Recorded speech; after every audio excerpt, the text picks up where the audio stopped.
So we are now in the company of Andrew Hodge and Peter Reid, of course, Beijing Olympic gold medalists in the 4. Yeah. But of course now you are a pair, and you've been a pair for a while, where you've just been selected to represent our fine country at the World Championship, so congratulations. But it's not easy, is it, being in the pair? There's quite a few decent crews behind you. It's not all your bag, is it? No, we've got a very fast crew from New Zealand. We've seen these guys before. They're racing in the 4 in Beijing, and they were world champions previously to that. But in the Olympics, they bombed out and didn't even make the final. So we're up against a few guys with the bit between their teeth, and at the moment they're making quite a good run of it. Well, actually, going back to 2008, if I remember correctly, you weren't exactly unbeatable and indomitable in the run-up to Beijing. But hey, who cares? Because when it mattered, you did it. So I guess that's the excuse this time, yeah? Yeah, looking back to 2008, we had our fair share of problems. I mean, we had injuries and illness that took people out of the boat. We had subs in for various races. In fact, the second World Cup, we had 2 subs into the 4, so it's we were just not even the same looking lineup, and we didn't make the A final in one of them. I mean, all sorts of things can happen, and we really rallied and pulled ourselves together, and it was a happy ending in the end, and a great race that we put together. But we can learn some lessons from that. At the moment, we're being beaten by a Kiwi pair, and my banana down there like this, and we're like this, and then the rest of the world is miles away. And you've got to have a lot of resolve to front up to that big challenge. And fortunately, we've got that in spades, and we've got a big job to do. But it's going well. Now, what I quite like about you two as well is that, I mean, in days gone by, even Pinson and Cracknell ended up going back in the 4, as you well know, because it wasn't perhaps quite working out in terms of being the very best in the 2. But no, guys, you are not going to do that. No way. You are going to carry on until you sort those Kiwis out. Correct? You make it sound like we're flogging a dead horse or something, or banging our heads against the wall.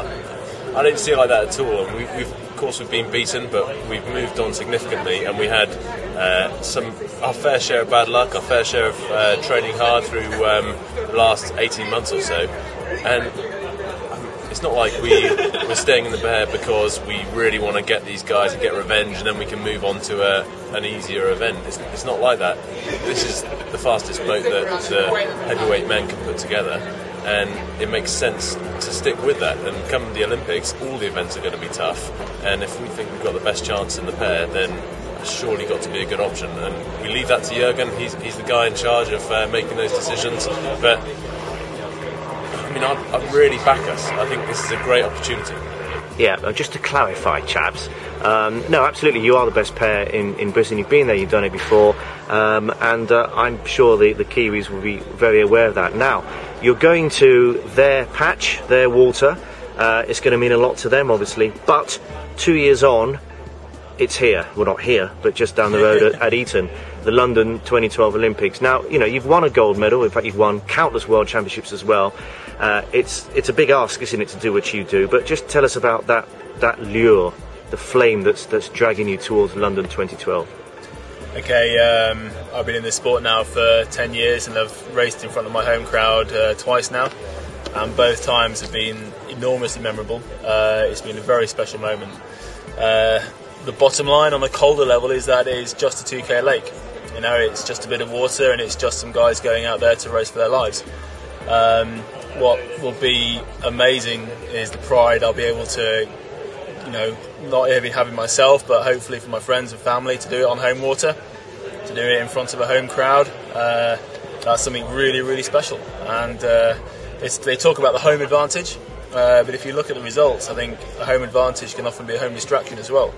So we've got to really get it right. We've got to make sure that we're following Jürgen to the letter, be absolutely on our game, because okay, we're preparing for New Zealand, like we're going to go out and beat these guys, which is exactly what we want to do, and they're going to be doing exactly the same thing. So a home advantage is one thing, but you still got to get out there and do the job. Now, you know, as you proved in Beijing, you don't have to win your races before. You don't have to sort of get any kind of psychological advantage or lay down markers or place your foot on the opponent's jugular.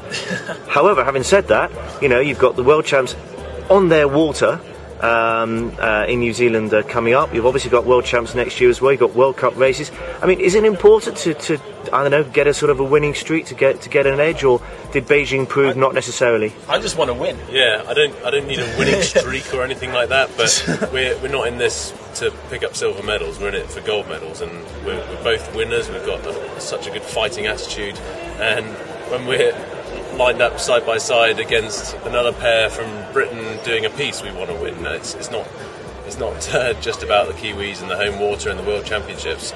It's just fun racing and fun winning, and it hurts like hell when you don't. Now, the thing about the fours, as you well know, as an individual, is that you've got 3 other guys with you, contrasting characters, etc. The thing about a pair is that you're just lumped with each other, and certainly speaking to every pair I've ever spoken to, well, you know, it's intense. You know, you both suffer the highs and the lows. You both out there at ridiculous times and ridiculous temperatures. So, you know, how does it work? How do the dynamics work? Because you have to work as a pair, don't you?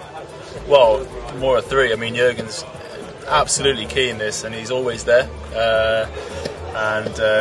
Yeah, I mean, I'm sure I annoy Pete, but you know, he annoys me, Jürgen annoys me, but then we all pick ourselves up and get on with it. And that's the key. Is not necessarily what the lows are, but how you get back up high again. And I think that's one thing we do quite well.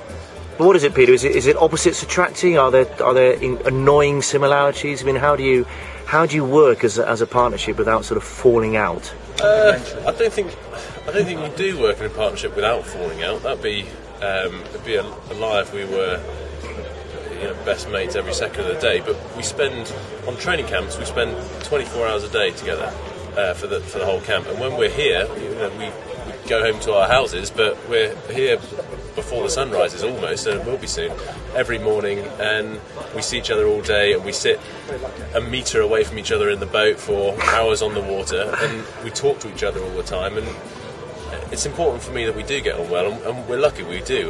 We're mates off the water. We've been mates for a long time. That's a nice thing.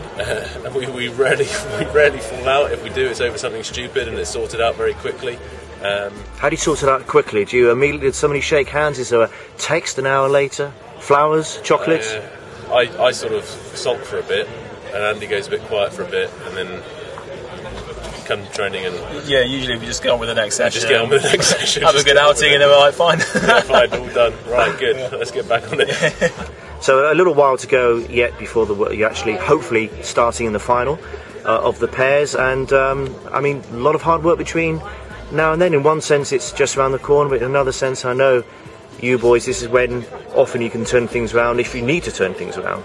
Yeah, well, it's 5 weeks ago now, and this is the time of the season where we get a big block of training done for the next couple of weeks, and then we can start to do the tapering, and that part's key. We don't do it at any other part of the season, and Jürgen really brings the training programme into a sort of a fine, polished, race-tuned piece. So mileage comes down, the intensity goes up, and we really start to put all of the ingredients together, and we can make up seconds and seconds in the last couple of weeks, and it's a really exciting time because you finally get to realise the potential of the boat. So a lot we can do, a lot we will do, and a lot we need to do.